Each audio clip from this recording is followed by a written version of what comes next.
오늘 미국 3대 지수 플러스로 끝났습니다. 장 내내 좋았고요. 유럽장도 괜찮았죠. 최근 내용을 보면 이거 서울경제 김홍묵 기자께서 1월 10일 날 올리신 기자인데 연일 피벗 없다 뭐 이런 얘기를 하고 있는데 이 피벗 없다는 얘기는 금리 인하 가능성을 선근듣고 있다는 뜻입니다. 그런데도 불구하고 주가는 계속 바닥을 다지면서 올라가는 거죠. 우리나라 코스피 지수도 바닥 다지고 지금 반등해서 올라갔고, 그 다음에 이거 보시면 S&P 500 지수도 바닥 다지고 지금 올라가고 있죠. 나스닥이 힘이 약하긴 하지만 이것도 역시 바닥을 다지고 있는 것처럼 보입니다. 그리고 여기 보시면 이제 JP모건의 다이먼 CEO 같은 경우는 금리 6% 가능성을 전망하고 있는데 저 역시도 사실은 이 가능성이 있다고 보고 있습니다. 그래서 3.5 이하의 채권 국채 매집을 하지 마라 이런 얘기를 드리고 있잖아요. 그거는 실제로 인플레이션이 지금 정점을 쳤다라고 생각을 하고 있는데 우리의 예측이 사실 다른 상황이고 또 정점을 쳤다 하더라도 내려오는 강도가 약해서 연준이 추세적으로 계속 뭐 0.75 이렇게 큰 폭의 금리 인상을 하지 않겠지만 연준 회의가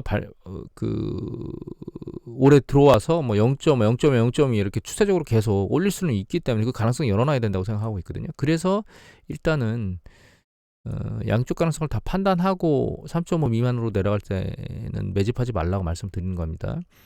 지금도 일단 일정 부분 내려왔죠. 3.5 정도 수준까지 다시 내려왔습니다. S&P 500 10년 국채 수익률이 매집 중단입니다. 지금 현재 이때 매집하고 다시 매집을 중단한 상황입니다. 이미 말씀드렸듯이 고점을 쳤다고 생각을 하고 있긴 하지만 그 다이먼 예측처럼 6%까지 올라간다면 이게 실제로 고점인지 아닌지는 상황을 지켜봐야 될 것 같고요. 지금으로서는 여기가 고점이었다고 생각하고 있습니다. 다음번에 올라가더라도 3.8을 뚫고 올라가진 않을 거예요. 여기 3.9 정도까지 올라갔었네요. 3.93 여기를 뚫고 올라가진 않을 거라고 생각하고 있습니다. 지금. 그럼에도 불구하고 일단 미래는 예측할 수가 없는 거기 때문에 상황을 좀 지켜봐야 될 것 같고요. 이미 말씀드렸던 바닥 다지기는 다 하고 있는 것 같아요. 하고 있는 것 같고 최근 국내 시장 같은 경우는 동향이 약간 바뀐 걸 보면 외국인들이 연수매수를 하고 있는데 그 규모 자체가 최근에 약간 줄어들었기 때문에 이거 가지고 완전히 다시 돌아왔다 이렇게 이해하기는 좀 그럴 것 같고요. 다만 연기금이 좀 패턴이 바뀌었습니다. 최근 미비하긴 하지만 총 규모가 미비하기 때문인데 일단은 순매수가 상당히 길어요. 지금 이런 순매수를 보인 경우는 최근 들어서는 없습니다. 여기 계속 없죠. 지금 작년 이 9월 달께쯤에 8, 9월쯤에 여기 8월, 여기 9월쯤에 좀 일정 부분 좀 매수를 좀 했네라고 중간에 끊기긴 했지만 그런 패턴을 보이긴 했었거든요. 작년 9월에. 그거 이외에는 없었는데 최근 들어서 연일 순매수를 하고 있어서 약간 매매 기조가 바뀐 게 아닌가. 당연히 그럴만 하죠. 기술적으로 저점을 찍고 있기 때문에. 그리고 어제 저는 알파베타하고 그러니까 구글하고 아마존을 사실 매수했습니다. 어제. 그러니까 국채 매수하려고 환전했던 자금 중에 일부를 가지고 아마존하고 국채를 매수를 했거든요. 그 이유는 일단 이미 봤던 바닥 다지기를 한 것에 반등할 때 일정 부분의 이익을 얻기 위해서 상대적으로 낙폭과대한 우량주를 두 개를 잡아서 매수를 했고요. 애플은 상대적으로 덜 떨어졌습니다. 제외돼 있고 이거 같은 경우는 지금 그 알파벳 같은 경우 한 거의 150달러까지 올라갔다가 최고는 90달러대 정도까지 빠졌죠. 이게 많이 빠진 게 지금 80달러대 초기까지 왔었기 때문에 거의 4, 50% 가까이 빠졌었고 아마존도 마찬가지입니다. 아마존도 보시면 이게 80달러대까지 내려왔었거든요. 그러니까 뭐 이것도 상당히 많이 빠졌죠. 반토막 이상 난 것 같아요. 그리고 이제서야 이제 미비하게 들리려고 하고 있거든요. 또 한 가지는 제가 판단에 오류가 있을 수 있죠. 판단에 오류가 있다 하더라도 결과적으로 손해를 장기적으로 보고 있다고 해도 들리진 않을 거예요. 그러니까 손해 보진 않을 거예요. 왜냐하면 이게 지금 여기 보면 연두색으로 그려놓은 거 있죠. 이게 2015년도부터 장기 그냥 평균선이라고 보면 그렇고요. 일정 부분 이 정도까지는 올라갈 수밖에 없는 수준의 수준선을 그렸다고 보시면 돼요. 상단선도 아니고 하단선도 아닌 중간선보다 약간 낮은 수준에서 제가 그려놨거든요. 이것도 애플입니다. 애플도 마찬가지입니다. 장기적으로 보면. 이게 2015년도부터 보면 이렇게 쭉 해서 여기까지는 회귀할 거라는 거죠. 애플이 아니고 알파벳, 구글. 결과적으로는 장기적으로 들고 있어도 큰 문제가 없을 것이다. 이렇게 판단하고 일부 매수했고 죄송합니다. 이게 들리면 이익을 회수하고 나올 겁니다. 다시. 테슬라나 이런 걸 테슬라를 매수하지 않은 가장 주된 이유는 테슬라 낙폭과대주의이긴 하지만 말씀드렸던 얘가 지금 그 여러 가지 실적 부분도 그렇고 기업 CEO 문제도 있고 성장주 모멘텀 펍에서가 너무 높아서 그것이 깨지고 가치주로 넘어가는 그런 어떤 이슈들도 있고 이런 것들을 종합해 보면 얘는 잘못 제가 판단이 틀려서 시장이 이제 아랫방향으로 세차게 밀릴 때 얘는 장기적으로 들고 있다고 해서 회복이 가능할까라고 하는 생각을 하게 만드는 그런 주식이에요. 낙폭과대라 하더라도 손대기 싫은 주식인 거죠. 내일 저녁 때 CPI 지수가 나옵니다. 이 CPI 지수가 생각보다 상당히 약하게 나오면 주식이 한번 또 위로 튈 수 있는 가능성을 열 수 있을 거라고 생각을 합니다. 물론 이게 생각보다 강하게 나오면 시장이 밀리겠죠. 그 두 가지를 다 가지고 있긴 하지만 이 CPI 지수를 좀 유심히 봐야 될 겁니다. 큰 문제는 없이 그냥 일정 부분 추세적으로 움직임을 보이고 나올 거다 이렇게 생각을 하고 있습니다. 그리고 단신만 좀 보고 끝내겠습니다. 오늘은 이 중국이 비자 발급 중단, 단기 비자 발급 중단을 얘기했죠. 우리나라뿐만 아니라 일본도 딱 골라서 때렸는데 일단 우리나라는 굳이 단기 비자까지 여기 보시면 꼬리 내리는 얘기를 하고 있거든요. 중국이 보복이라는데 보복으로 안 본다고 보복 안 했다고 얘기를 하는데 우리가 단기 비자를 먼저 끊었죠.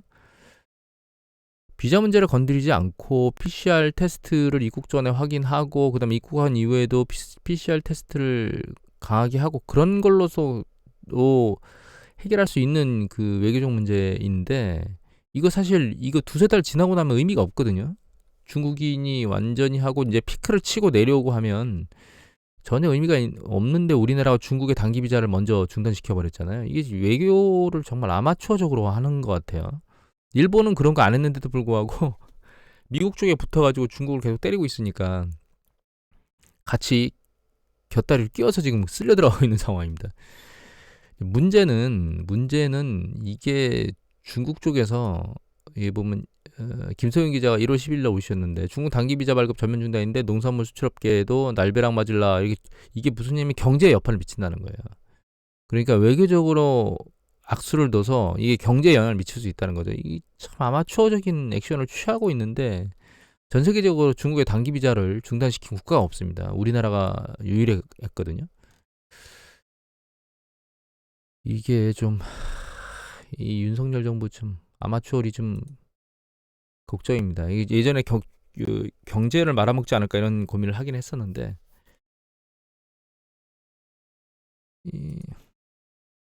이거 호주 같은 경우에는 지금 이벌찬 기자께서 조선일보에 올리셨는데요.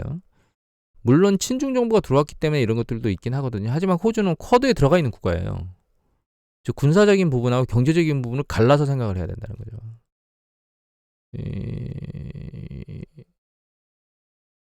이 공무원이 되게 되면 결과적으로 그 자기의 생각도 중요하지만 국익에 따라서 움직여야 되는데 어설픈 외교 정책을 폈다가 경제에 불똥이 튈까 걱정이 됩니다.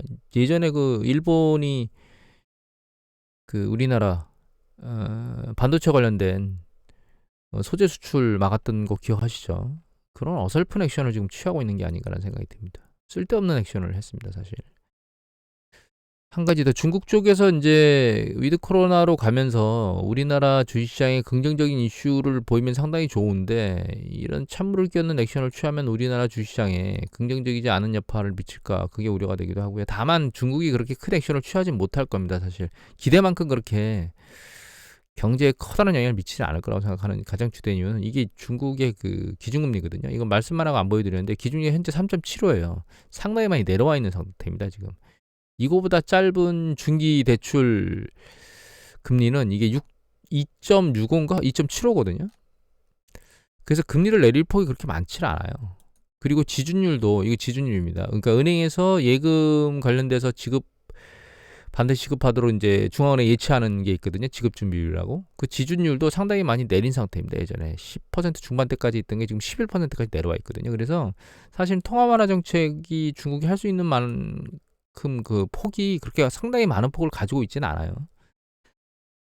그래서 요번에 코로나 난리를 치는 거를 끝내고 나면 그때 이제 본격적으로 3월 양해 다 끝나고 나서 공격적으로 양적 완화나 이런 액션들을 취해줄 수 있는 정책적인 부분들이 있긴 한데 그 강도가 그렇게 상당히 세 있고 추세적으로 계속 그 공격적으로 들이불 수 있는 상황은 아니기 때문에 전반기 그 기대감으로 들려 올라가는 정도까지는 수용할 수 있겠지만 그게 중반, 후반 넘어서 글로벌 경제, 유럽이나 미국 경제가 안 좋아지고 있는 그런 상황에서 이제 중국 하나만 가지고 글로벌 경제를 돌리기는 아마 녹록하지가 않을 겁니다. 그래서 후반부의 경제 지표들은 기대치만큼 반응하지 못하는 그런 형태로 나오면서 실망감 때문에 주식시장이 밀려 내려가는 이런 패턴으로 보일 거라고 판단하고 있습니다. 현재. 마지막으로 어제 보여드렸던 플러스 연금 개혁안이 나왔는데 수령액은 그러니까 수령하는 연령은 2살 늘리고요. 그 다음에 연금을 납부해야 되는 거는 1년 더 납부하라고 얘기가 나왔습니다. 이거 국민일보 박재영 기자께서 올리셨는데 정년은 이렇게 늦춰서 이때부터 연금을 받을 수 있도록 하고 그 다음에 여기 안 나왔네요. 여기 있네요. 100% 연금 받으려면 42년 내든 거 43년, 그러니까 1년 더 내고 2년 더 늦게 받는다 이런 얘기죠. 우리나라도 이런 패턴을 해야 될 거라는 생각을 하고 있습니다. 이게 지금 우리가 항아리 구조 형태로 이렇게 인구 구조가 나왔잖아요. 하단부에 있는 사람들이 버티기가 어려워요. 그리고 최근 이제 향후에는 금리가 계속 우리가 추세적으로 금리가 내려왔던 패턴이었죠. 잠깐 참고해 볼까요? 우리가 장기적으로 80년 초반 이후에 금리가 계속 내려오는 수준이었거든요. 금리가 내려온다는 얘기는 기대 수익률이 상대적으로 낮기 때문에 이거의 역수가 퍼배수거든요. 퍼배수도 상당히 높은 수준까지 올라가도 되는 걸 용인하는 시대에 있었어요. 즉 주가가 상당히 많이 올라가도 용인한다는 겁니다. 그런데 금리가 이렇게 계속 낮아지는 패턴이 향후에는 이렇게 낮은 패턴을 계속 유지하지는 못하고 일정 부분 약간 들리거나 우리가 2010년대에 봤던 수준보다는 높은 수준 언저리에 있을 가능성이 높아지고 있거든요. 그 얘기는 퍼배수도 낮은 수준에서 결정되고 주가도 그 상승 강도가 상대적으로 낮아질 수 있는 가능성이 높아진다는 뜻이거든요. 즉 이 얘기를 왜 드리냐면 연기금 수익률이 떨어질 가능성이 있다는 뜻입니다.